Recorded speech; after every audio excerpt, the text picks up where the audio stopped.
So for this stream, we're going to go ahead and take a look at Bitcoin, and we're going to adopt the same mindset that we have had on the indices with the S&P, the Nasdaq. Whether is the current pivots at the highs, are they a pivot or are we experiencing pullbacks here and we have yet to take these highs? So essentially, we've been monitoring a few counts, and on the higher time frame it's still a little uncertain. What I would say is that after more price action has occurred, I am leaning still more bearish than bullish. We do have bullish counts and we'll take a look at that, but for right now we're going to go ahead and jump into our bearish counts first. The one that we've been monitoring for a while has been a large ABC, and then within that B wave, we have another ABC. So essentially, what we have been monitoring here is this has been a impulse leg right here for an A leg. And we've been looking for this for a while actually. The only thing that's changed is the degree of what we've been expecting. So when we look at what we've been monitoring here in the early in the year early in the year around like February, we were looking for an impulse up, a retrace for a B, and another impulse up for a C, but we were looking for a minor wave A and one with less strength. Now that has time has progressed further and further, this A wave had a lot more strength to it, and also it took a lot more time to develop, meaning we've really had to increase our degrees. And also, it led more weight that we were in a cycle two, which was our higher time frame hypothesis, being in a cycle two wave. So it provided more weight to our higher time frame analysis, and we eventually had to up the degree waves here that we're observing. Now, the only thing that really has changed is we have another option that we are observing here. We are still thinking that this is a B wave that we're in, but instead of a ABC, this also could be a WXY,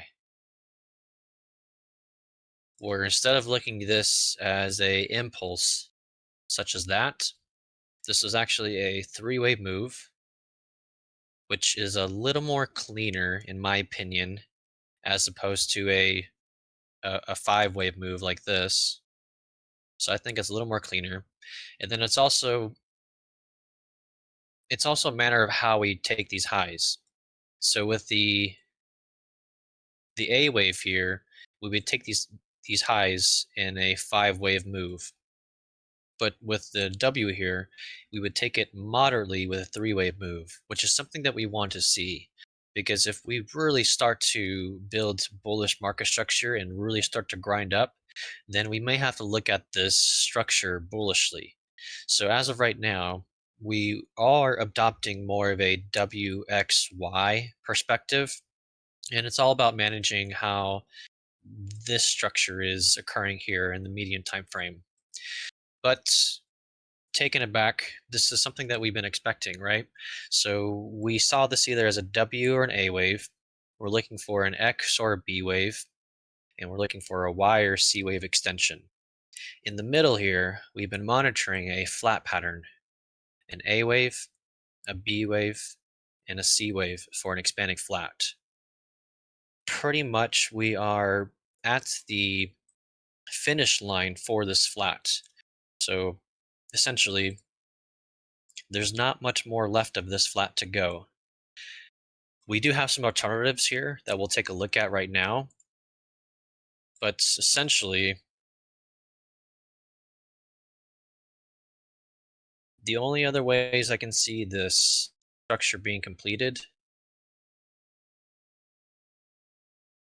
is either an extended fifth wave or an ending diagonal.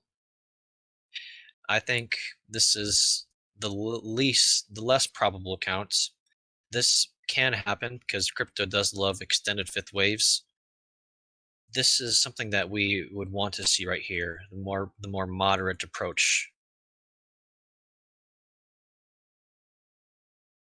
Before I go down to the lower time frames here, I'm actually going to take a look at our other counts because it's nice to have a bias, but we need to be open to interpretation. So given that, we still have two more counts. And like I said, the higher time frame question right now is this a pivot or a pullback? We've been looking at the pullback scenarios. Now we're going to go ahead and take a look at the pivot scenario here. And this is one that we kind of discarded actually. We threw it out because of the length of this structure in comparison to the length of this structure. Because essentially this is a large flat right here, an a B, and a C wave. But if this is the case, and we can get an impulse here to take the highs, and we can get an impulse here to take the lows, I can see this structure, meaning we can't discard this count, this A, B, C for an X wave. So this is something that I'm monitoring too. It's all a matter of, once again, is this a pivot right here? Or is this more of a pullback and then we take the highs?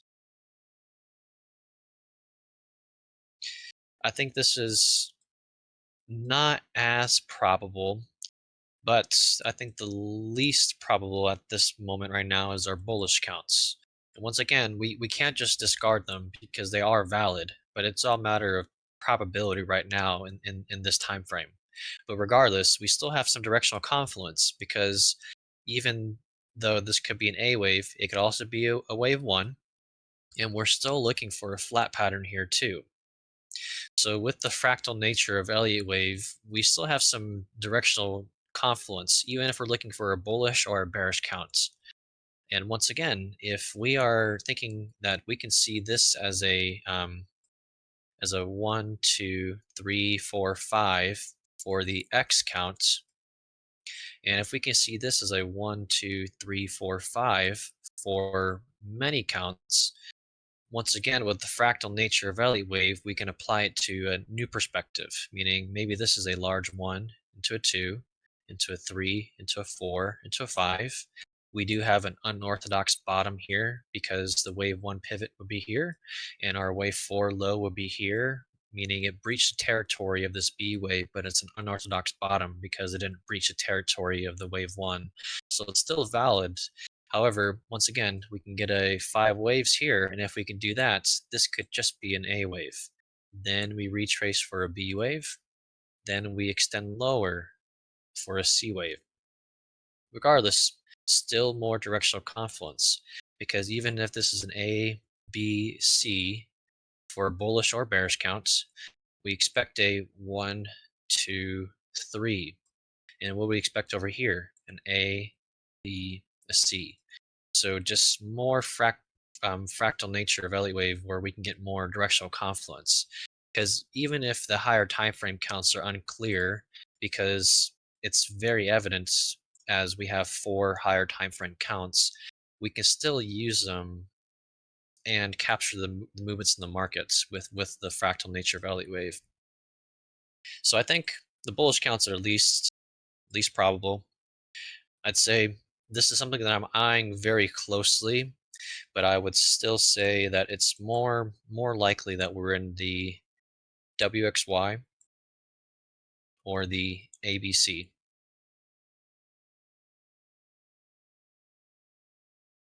Jumping down to the lower time frame, it's truly nothing different really, but I'm going to go ahead and bring it up here, and I'm actually going to bring up some levels as well.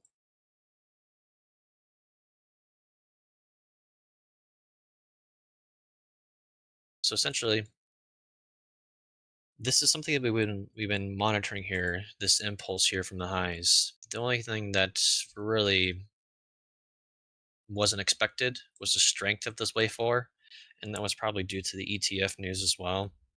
However, looking at these structures here in the lower time frame, I was really opposed to seeing this as a wave one, a two, a three, into a four, just because of the structure of the strength of it and the time of it compared to the strength and the time of this structure. It wouldn't make sense that this was a two and a four. So given that, it's more likely that this is a one, two, three, four, five of a wave one. And I need to actually update this to a WXY because it didn't make that final fifth wave here in the lower time frame.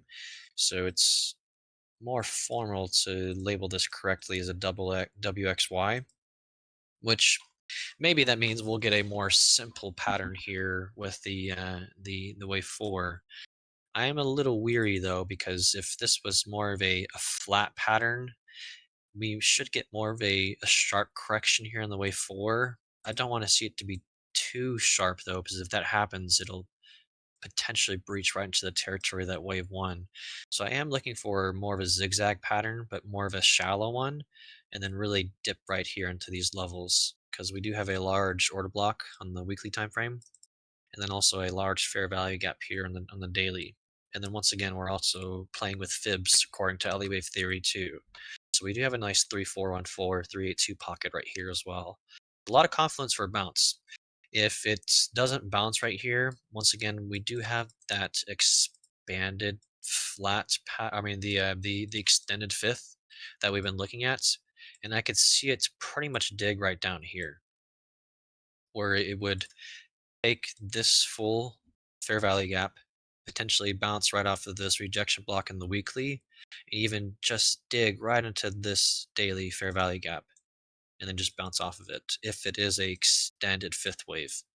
If not, like I said, we do want to see a nice immediate bounce right here from this area. Pretty much what, 24,000? Yep, about 24,000.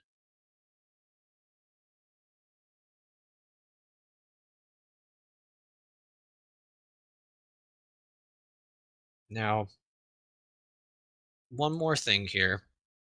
I know there's a lot of different charts, meaning there's discrepancies in the price extremes. And what I mean by this is there's some charts where this low has been taken, but if it's not something that's universal, meaning all charts have that price action, making a new extreme, I can't consider this fifth wave as being completed yet.